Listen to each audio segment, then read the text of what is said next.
So this must be the beginning of update number 15. Crikey. We keep on going, don't we? Anyway, what I'm doing now is I am fitting these blowdown valves. And I'm fitting them like this off the chassis so that I can get them to tighten up in the right place. Not there. They want to be coming downwards or at a slight angle because they're very close to the wheel actually. But I've just came into a problem. This is not a problem everybody's going to have. But this box here has got the bits in that came with the whole kit. And what came in it was these blowdown valves, as against these blowdown valves. See, I got two of them. And what I just found out, almost to my peril, was that thread there, which they won't focus on, that thread there is a lot finer than that thread there. Look, you can see that. And this one almost looks tapered. I don't know what it is, but it nearly cocked that up. But that looks like a better valve, you see. It's a bit bigger, a bit chunkier, so I thought I might use them. But anyway, I haven't done any damage. I've got these.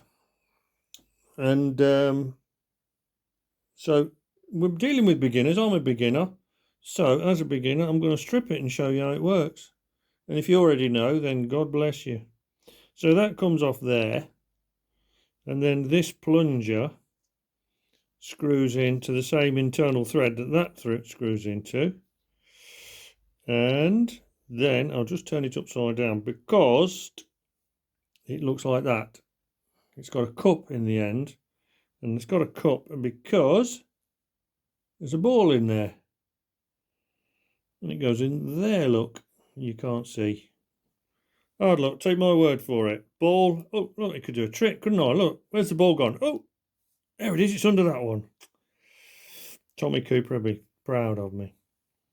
So anyway, what I've got to do now is fit it so that it tightens up. So I've got to make a washer and then shave it down so that it tightens up in a nice position. Hang on, let's put this back on.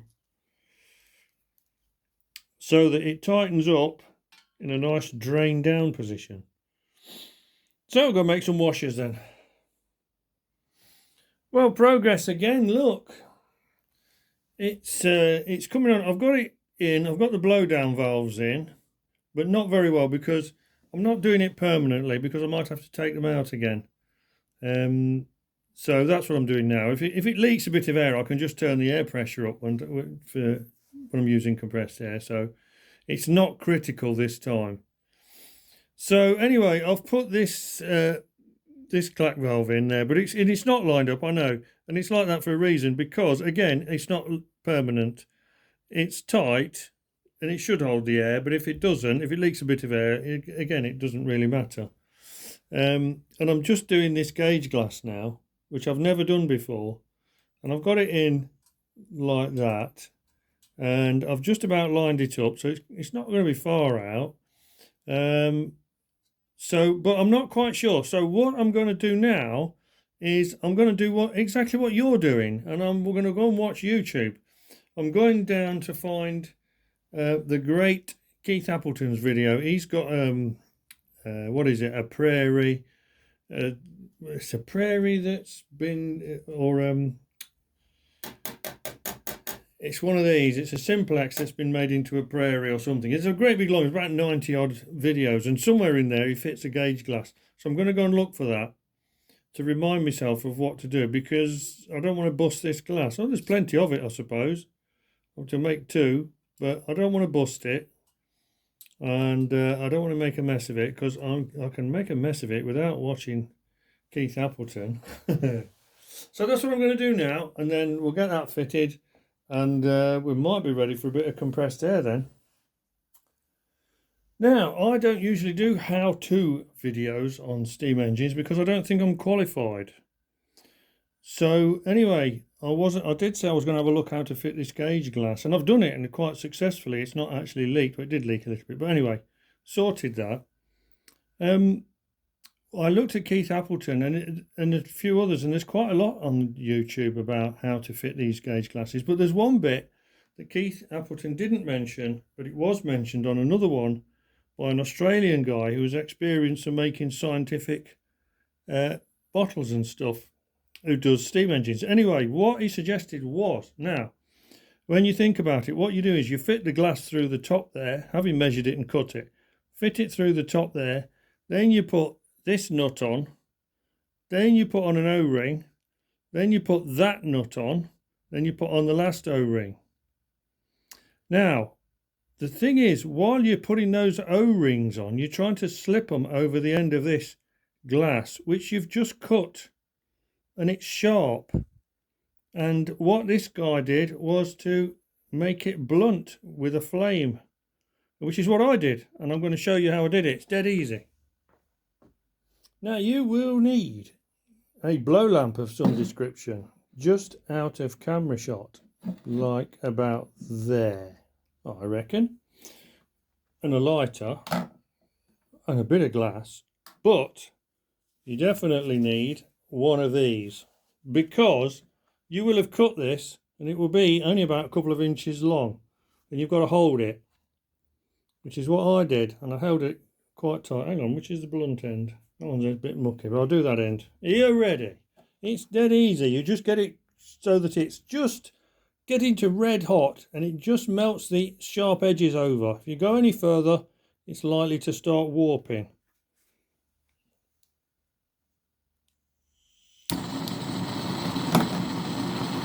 And you don't need a fierce flame.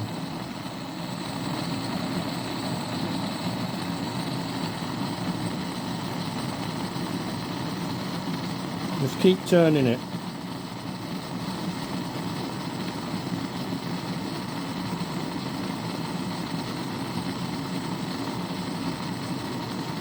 You see it starting to get a bit red. Bit of red in the flame.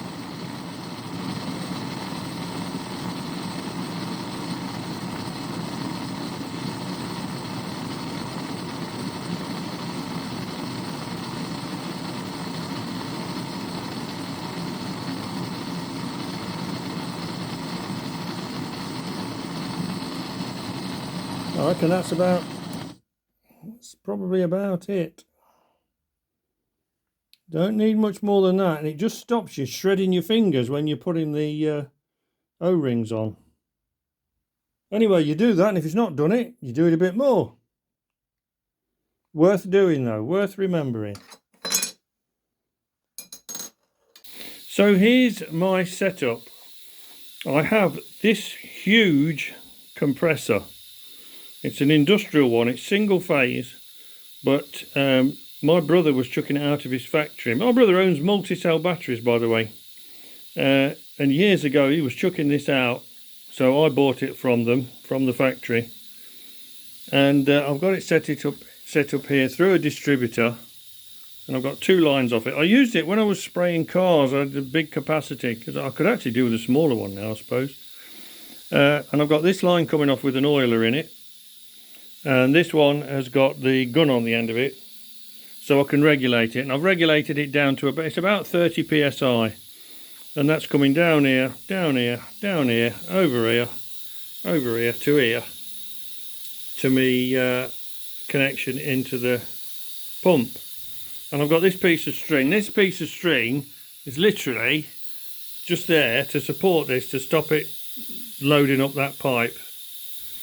So I've got the air on now, you can hear it. I can feel the air coming out of there quite a lot. There's quite a bit escaping there, so that's really bad. And as I say, under there is that blowdown valve. Is that blowdown valve making a noise?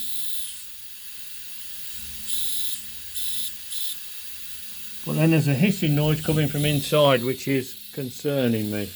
I'm just wondering now whether to take one of these off and actually put some water in it and see if there's any water escaping underneath. Because if there's a fault inside there, there's curtains, isn't it? Right, well, here goes then. Now, there is a bit of a concern. I can hear air escaping. There's air escaping around there, so that needs a new gasket. That's only a thin paper gasket and it's not doing its job. So I'm going to have to redo that, but that's why we're doing this. And the other hissing is the blowdown valve on this side, which you can't see. If I can find it. It's here somewhere. There it is. I'll put my finger over it. It's escaping out of there, so that's faulty. But what's concerning is there's air escaping around here somewhere, and I don't know what it is. I don't know if it's inside. It's not round here, it's not round here, it's not round here, it's not there. So it's in there somewhere. And I don't think it's under there, where my pump is. There's not anything escaping around the pump. So I am a bit worried about that. Further investigation needed. But however, I have got 30 psi going into it, so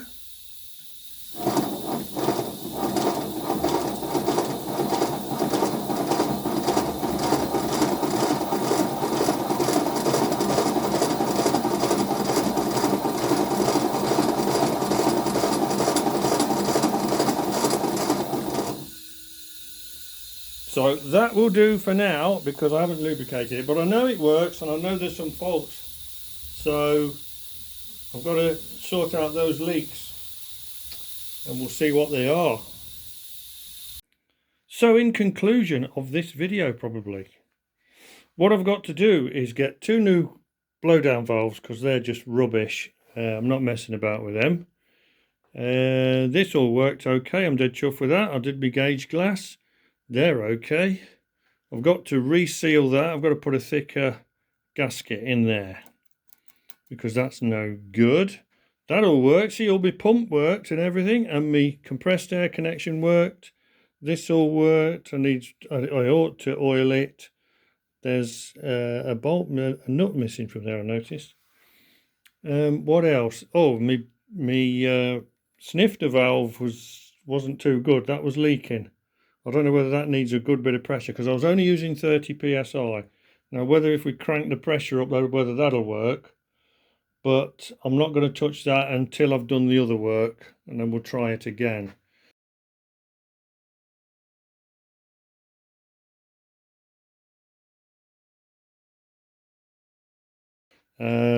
Everything worked in here. I did have to tighten up this main nut again, because it was leaking quite badly in there.